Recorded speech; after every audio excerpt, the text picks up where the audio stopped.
order Gingoels, which is a most important order of the gymnosperm. The order Gingoels include a single monotypic family which is a Gingoaceae. Gingoels के अंदर सिर्फ एक ही family को सम्मिलित किया गया है जो कि Gingoaceae है, represented only by one living member which is Ginkgo biloba. जैसा कि मैंने आपको बताया जो Gingoels है इसके अंदर एक ही फैमिली है which is Gingoaceae, एंड जो Gingoaceae फैमिली है इसके अंदर एक ही लिविंग मेंबर है which is Ginkgo biloba, जो कि Ginkgo biloba है.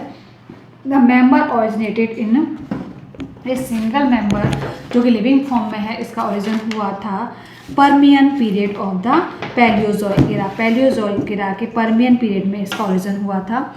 Several taxa of the order were reported from the Triassic and Jurassic period of the Mesozoic era. इसके साथ ही जो मीसोजोइक एरा के त्रियासिक और जुरासिक पीरियड में भी इसको काफ़ी इसके मेंबर्स को स्टडी किया गया, देखा गया. मीन्स इस समय इसके फॉसिल मिले हैं. But they started to decline gradually in the Jurassic period. पर जुरासिक पीरियड में इनका डिक्लाइन शुरू हो गया था. And now only one species ginkgo biloba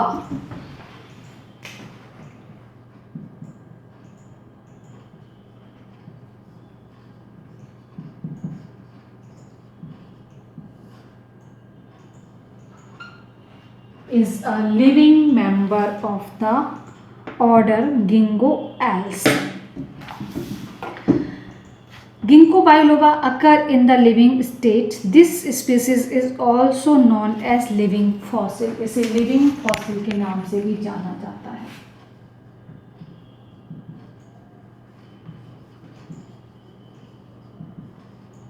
What is the meaning of living fossil? Living fossil का मतलब है मीन्स कोई plant, for example ginkgo biloba है, जैसा कि मैंने आपको बताया कि पैलियोजोइक एरा में इसका ओरिजिन हुआ था. तो उस समय जो इसके फीचर्स थे, जो इसके कैरेक्टर थे, जो इसके गुण थे, उन्हीं कैरेक्टर के साथ ही आज भी प्रेजेंट है. मैं उस समय से लेके आज के समय तक इसमें कोई भी चेंज नहीं आया है. मीन्स उस समय के अगर हम फॉसिल की स्टडी करते हैं तो फॉसिल्स में भी हमें सेम वैसे ही कैरेक्टरिस्टिक्स दिखाई देते हैं जो कि एट दैट टाइम या आज के समय में जो living plant ginkgo biloba present है उसमें ये फीचर्स या उसके कैरेक्टर प्रेजेंट हैं.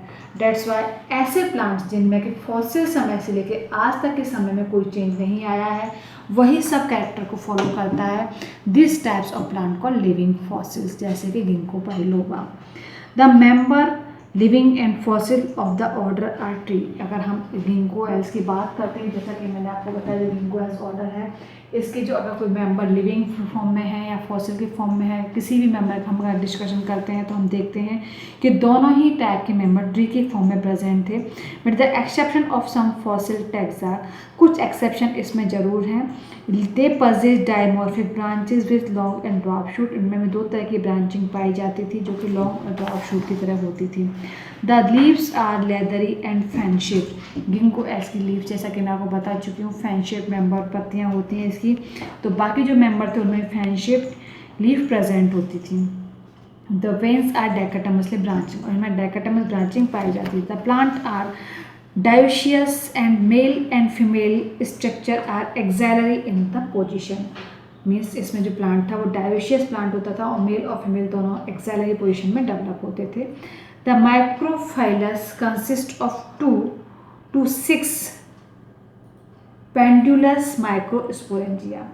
इसके अंदर लटकी हुई स्पोरेंजिया पाई जाती थी जो कि 2 से 6 के ग्रुप में प्रेजेंट होती थी.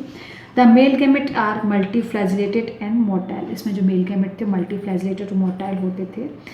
Main example of the Ginkgoales is a Ginkgo biloba is the only living member of the Ginkgoales. Now order Gnetales. Second is order Gnetales.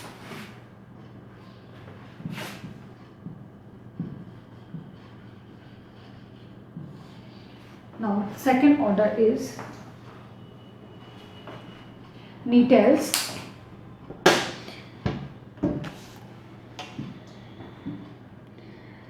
This is the most highly evolved group of the gymnosperm. जैसा कि मैंने जब Gnetales के बारे में आपको members के पढ़ाया था, मैंने आपको बताया था कि जो नीटेल्स है हाईली इवॉल्व जिम्नोस्पर्म का ग्रुप माना जाता है क्योंकि इसके जो मेंबर्स हैं वो एंजियोस्पर्म से काफ़ी रिजेम्बलेंस शो करते हैं, एंजियोस्पर्म से समानता दर्शाते हैं।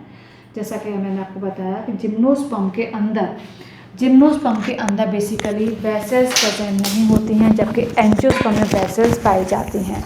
लेकिन ये जो नीटल्स ग्रुप है जो कि जिम्नोस्पर्म का है, इसके मेंबर्स में ट्रैकेट्स के साथ साथ वेसल्स भी प्रेजेंट होती हैं और मोस्ट ऑफ फीचर से एंजियोस्पर्म से रिजेम्बलेंस शो करता है। That's why this is a highly evolve group of gymnosperm and is regarded as a connecting link between gymnosperm and angiosperm. जो ऑर्डर नीटल्स है इसे जिम्नोस्पर्म और एंजियोस्पर्म के बीच connecting link माना जाता है। द ऑर्डर इंक्लूड 3 जेनरा, जो नीटल्स order है इसके अंदर 3 जेनरा को इंक्लूड किया गया। First is Ephedra, second is Gnetum and third is Welwitschia. Belonging to the family Ephedraceae, जो कि इफिड्रेसी फैमिली को बिलोंग करते हैं। Gnetaceae and Welwitschia respectively. The fossil history of the order Gnetales is unknown and thus a definite conclusion cannot be drawn about the time of their origin। इनके जो fossil records या fossil study की कमी होने के कारण इनका जो एग्जैक्ट रिकॉर्ड है कि कब इनका ओरिजिन हुआ, कब ये वेल डेवलप फॉर्म में थे, कब ये डिक्लाइन हुए, या इसके फॉसिल में और कौन कौन से कैरेक्टर डिफरेंट थे, this is not properly. That's why इसके बारे में कोई भी कंक्लूजन निकालना कि किस समय इनका ओरिजिन हुआ था इम्पॉसिबल है। But pollen grain of Ephedra were recorded in the Permian and Eocene period. But जब हम पर्मियन और ईओसिन पीरियड के फॉसिल की स्टडी करते हैं तो हम देखते हैं वहाँ कुछ इफिड्रा के पोलन ग्रेन को भी रिकॉर्ड किया गया है, रिपोर्ट किया गया है, यहाँ इफिड्रा के पोलन भी मिले हैं। दैट्स वाई इससे जो कंक्लूजन निकाला जाता है वो ये कंक्लूजन निकलता है कि इनका ओरिजिन जो था वो पर्मियन पीरियड और ईओसिन पीरियड में हो चुका था। The plants grow in the xerophytic और मीजोफिटिक हैबिटेट। जो नीटल्स है जिसके अंदर इफिड्रा को इंक्लूड किया गया, इफिड्रा जिसमें आता है, जैसा कि मैं आपको बता चुकी हूँ, इफिड्रा राजस्थान में कॉमनली पाया जाने वाला जिम्नोस्पर्म है।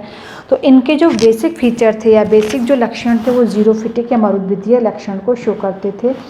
इसके साथ साथ जो उसके मेंबर थे वो मीजोफिटिक हैबिटेट में भी पाए जाते थे। They are lianas and shrubs and tree, ये लताओं के रूप में, श्रब के फॉर्म में और ट्री के रूप में पाए जाते थे। The branches are dimorphic with long and drop shoot, इनमें भी डायमॉर्फिक ब्रांचिंग प्रेजेंट होती थी जो कि लंबी शाखन और बौनी शाखन जिसे हम कहते हैं लॉन्ग शूट और ड्रॉप शूट के फॉर्म में पाई जाती थी। इनमें डायमॉर्फिक लीफ प्रेजेंट थी। Few leaves are scaly leaves जो कि स्केली शल्क पर्ण के रूप में होती थी, और सेकंड इज फॉलिएज लीव्स जो कि ग्रीन होती थी जिनका मेन फंक्शन होता है फोटोसिंथेसिस करना। दे शो कॉन्स्पिक्यूअस सेकेंडरी ग्रोथ, इनमें द्वितीयक वृद्धि पाई जाती थी। Xylem besides tracheids also contain vessels, xylem में ट्रैकेट्स के साथ साथ वेसल्स भी पाई जाती थी। जाइलम में ट्रैकेट्स बाकी सभी जिम्नोस्पर्म में प्रेजेंट होती हैं, बट ट्रैकेट्स के साथ साथ वेसल्स का पाया जाना गिंगो एल्स का एक स्पेसिफिक फीचर है जो कि इसकी एंजियोस्पर्म से रिजेम्बलेंस को शो करता है। In the medullary rays are multiseriate, इसमें जो मेडुलरी रेज होती थी वो मल्टीसीरेटेड मीन्स बहुपक्तिक होती थी, मीन्स ब्रॉड मेडुलरी रेज में पाई जाती थी। रेजिन कैनाल्स आर एब्सेंट, इनमें रेजिन कैनाल नहीं पाई जाती थी, जबकि हमने मोस्ट ऑफ जिम्नोस्पर्म में स्टडी किया है कि रेजिन कैनाल स्टेम में, रूट में और लीफ में प्रेजेंट होती थी। But the order Gnetales is devoid of resin canal, यहाँ रेजिन कैनाल नहीं पाई जाती थी। Most of the members are dioecious, इसके जो अधिकांश जो सदस्य हैं डायोशियस प्रकार के हैं। The flower are enveloped by a perianth and form compound strobilus, इसका जो फ्लावर था एक उसके चारों तरफ एक पेरिएंट का एनवलप पाया जाता था और एक कंपाउंड स्ट्रोबिलस के रूप में प्रेजेंट था। The female flower consist of 2 to more orthotropous ovule, female जो फ्लावर था उसमें 2 या 2 से 4 या 2 से अधिक ओव्यूल प्रेजेंट थे। और ये आपको अच्छे से पता है, you know about this very well, that the type of ovule is a orthotropous या रिजोबिजान। इनमें जिम्नोस्पर्म में जो ओव्यूल या बीजान पाया जाता है वो ऑर्थोट्रोपस या रिजोबिजान प्रकार का होता है।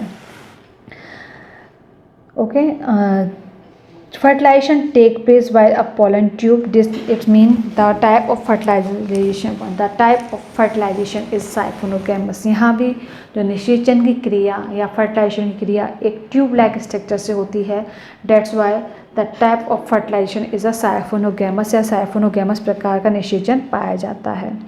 The embryo is dicotyledonous and polyembryony occur frequently. इनमें जो एम्ब्रियो होता था वो द्विबीजपत्रीय या डाइकोटालिडनस प्रकार का एम्ब्रियो होता था और इसमें जो पॉलीएम्ब्रियोनी प्रेजेंट होती थी। Basically these few are the common या most important order of the gymnosperm which discuss about the features or important characters of the related orders. Now distribution of gymnosperm in India. Basically psychedels, ginkgoels, coniferous, needles ये India में सभी जगह पाए जाते हैं, लेकिन इनकी स्पीसीज जो कहाँ कहाँ प्रेजेंट हैं, बेसिकली हिमालय रीजन में और जो हिली एरियाज़ हैं वहाँ ये कॉमनली पाए जाते हैं, तमिलनाडु में, उड़ीसा में, इसके अलावा मिज़ोरम में, अंडमान एंड निकोबार में ये बेसिकली प्रेजेंट हैं। अगर हम राजस्थान की बात करते हैं तो Ephedra is a common example of gymnosperm which occur in Rajasthan. Okay, now we come on the next topic which is evolution of gymnosperm.